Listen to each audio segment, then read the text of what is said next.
So ayun, kumusta mga kanoises? So kita nyo yan, fresh news, breaking news, nahuli na nga. Nahuli na nga yung Son of God, man. Pasensya na kayo, ganituhin na lang muna natin kasi matutulog na sana ako or mag-i-edit pa sana ako. Tapos yun, biglang lumabas to eh. Breaking news.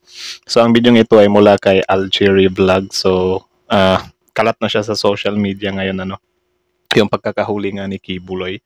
So panoorin natin to, men, kasi syempre alam naman natin 15 days na ba? Correct me if I'm wrong. 15 days. So yeah, nahuli na rin. Sa wakas, at least mabibigyan na rin ng justice yung ano, 'di ba?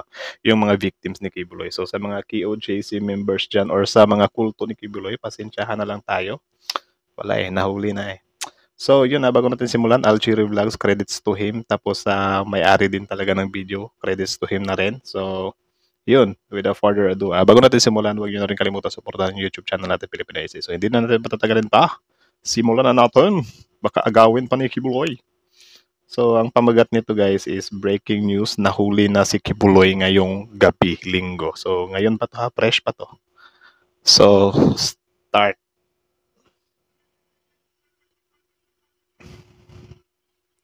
Linaw ba?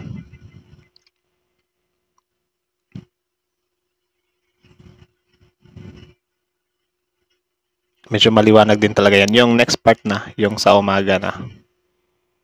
Antayin nyo lang ha. Kasi mga 6 PM na siya nahuli. At least.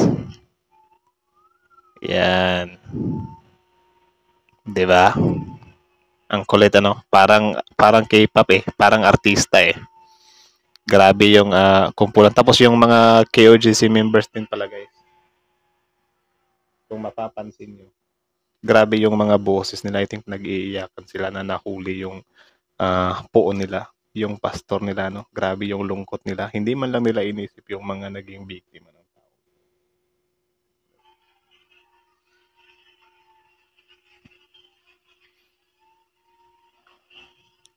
Diba? Grabe. Ewan ko kung iyak ba yan or mga sirena ng ano, mga police patrol car. Pero confirm na talaga yan. Ibinalita na yan sa ABS-CBN, GMA, sa mga news outlet. So ayun, ito pa yung picture. Prove na nahuli na nga. May ano pa siya dito, yung some kind malong.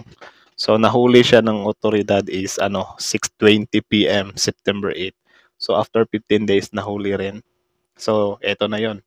Ito na yung fun part dito. Fun part. Yeah.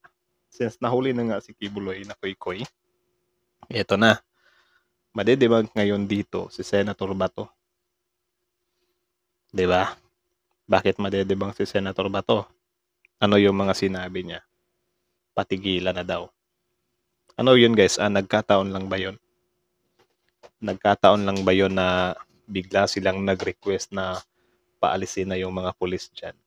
Eh ngayon, buti na lang talaga nakipagmatigasan si tawag dyan, tinatawag nilang diwata, si General Torre. Ayun, hulog sa diwata. Diba?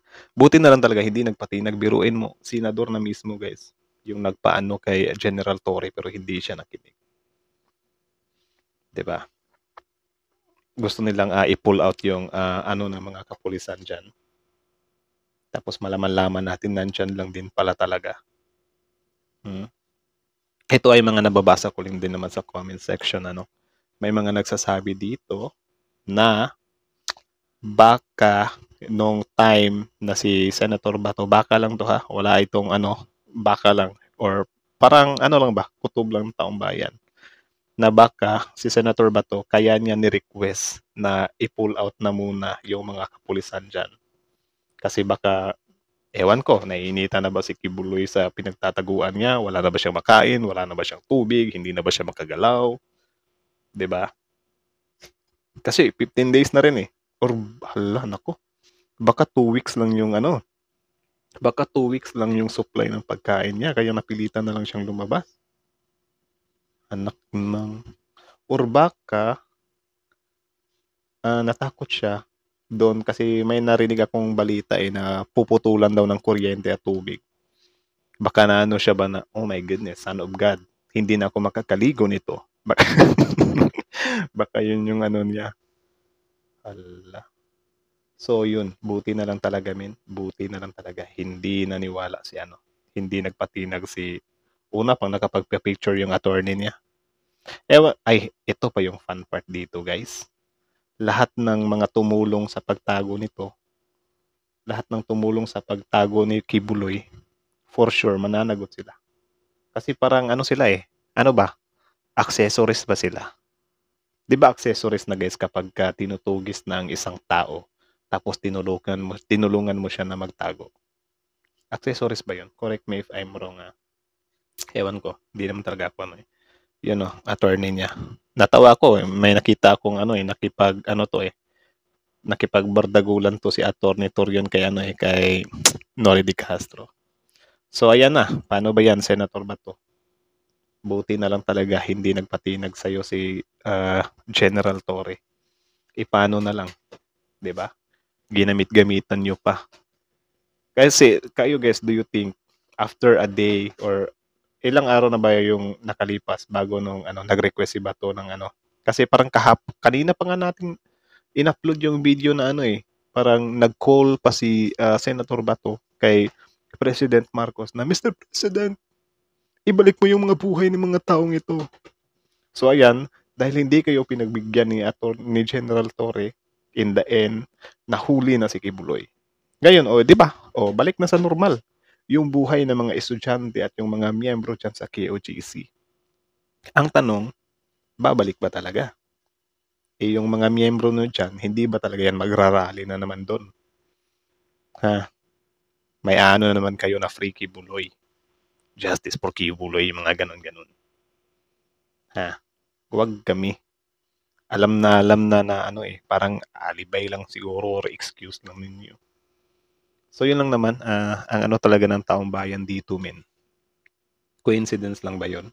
Na parang bakit minamadali nilang Senator Bato na na i-pull out yung mga kapulisan dyan.